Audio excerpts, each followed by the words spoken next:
Μεγάλη επιτυχία έχει ο τελευταίος αγώνας δρόμου του Όλοι Μαζί Μπορούμε. Μικροί και μεγάλοι επαγγελματίες και ερασιτέχνες δρομής έτρεκαν στο μαραθώνα σε μια εξαιρετική διαδρομή γύρω από τη λίμνη.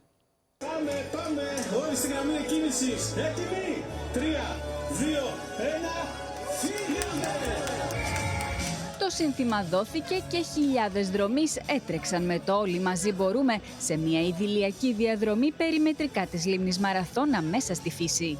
Τρέχουμε για να μαζέψουμε λεφτά, ώστε να κάνουμε δεντροφύτωση.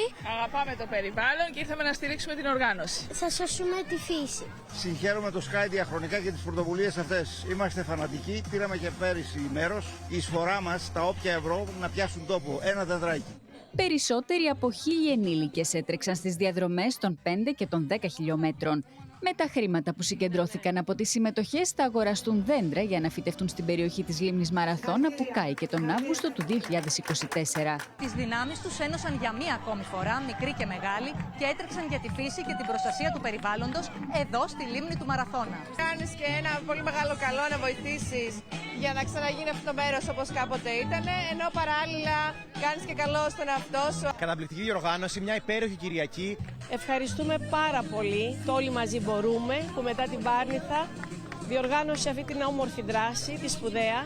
10, πάρα πολύ ωραία. Πάμε κορμό. Μετά από ένα καλό ζέσταμα έτρεξαν στη δική τους διαδρομή του 1 χιλιόμετρου και 500 μικροί δρομείς. Για να βοηθήσουμε το περιβάλλον, να φυτευτούν μερικά δέντρα. Ήρθαμε με τον εγγονό εδώ για να τρέξουμε στο χιλιόμετρο. Νιώθω υπέροχα, ήταν κουραστικό, αλλά άξιζε τον κόπο. Ήταν ο τρίτος και τελευταίος αγώνας του Όλοι Μαζί Μπορούμε για φέτος. Είχαν προηγηθεί 2 ακόμη διαδρομές σε Πάρνηθα και Ημιτό. Οι φετινοί αγώνες του Όλοι Μαζί Μπορούμε είχαν τεράστια επιτυχία. Χιλιάδες κόσμου ανταποκρίθηκε στο κάλεσμά μας, γιατί ξέρουν ότι εκτός από τον εαυτό τους βοηθάνε και το περιβάλλον. Προτείνω σε όλους να έρθουν να τρέξουν εδώ πέρα, γιατί τρέχουμε όλοι για ένα πολύ καλό σκοπό. Το Όλοι Μαζί Μπορούμε, πιστό στο όραμά του για ένα καλύτερο μέλλον, συνεχίζει τις δράσεις μαζί με όλους εσάς.